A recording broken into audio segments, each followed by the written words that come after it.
Vondrom-paritra enina ambin'ny folo amin'ireo raika amby roapolo misy ao anatin'ny antoko leader fanilo no manohana n'Andriamatoa Hajo Andriananarivelo candidat amin'ny fifidianana filoham-pirenena. Nambaran'izy ireo moa fa manaraka ny sady tamin'ny fehiny antoko izy ireo ao anatin'izao fanapahan-kevitra izao. Ravaka Andriamanalina no nanangona ny vaovao amin'ny Mamra Samuel. Misy lany ny fahavakisany eo amin'ireo sampikambana ao anatin'ny antoko leader fanilo.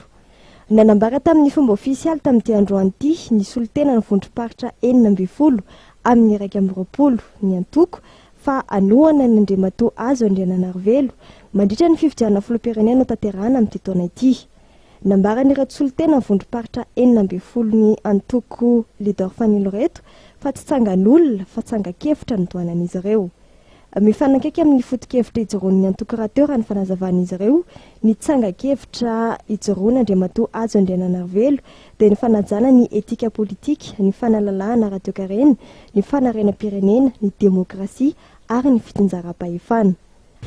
Ka rehefa nandinika lalina sy ny fampidinika tamin'ny candidat Hajo Andriananarivelo izahay dia hitanay fa ny tsangan-keviny no ankaiky ny anay indrindra ka izany no mahatonga anay mijoro eto anio maneho ny hevitray. Raha nanontaniana mikasika ny amin'izay fifakisan'ny antoko izay dia nanambara kosa ireto solitena ny antoko ireto fa tsy midika fifakisan'ny antoko ny fanohanana ireto vondrom-paritra ireto candidat any ivelany satria voafaritra mazava ao anatin'ny sata amin'ny fehiny antoko ny amin'ny fananan'izy ireo fahalalahana maneho hevitra sy manome soso-kevitra ny Bureau National Mpandrindra na ny BNC raha ny fanazavana. Anton'izao fanapahan-kevitra izao ny mbola tsy fisian'ny candidat ny antoko leader fanilo taoriana ny Congrès national tanterahan'izy ireo ny fiandohany volana aprily lasa teo.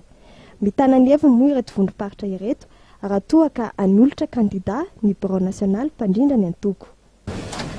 Zaho mino fa tsy hanao an'izany izy aloha.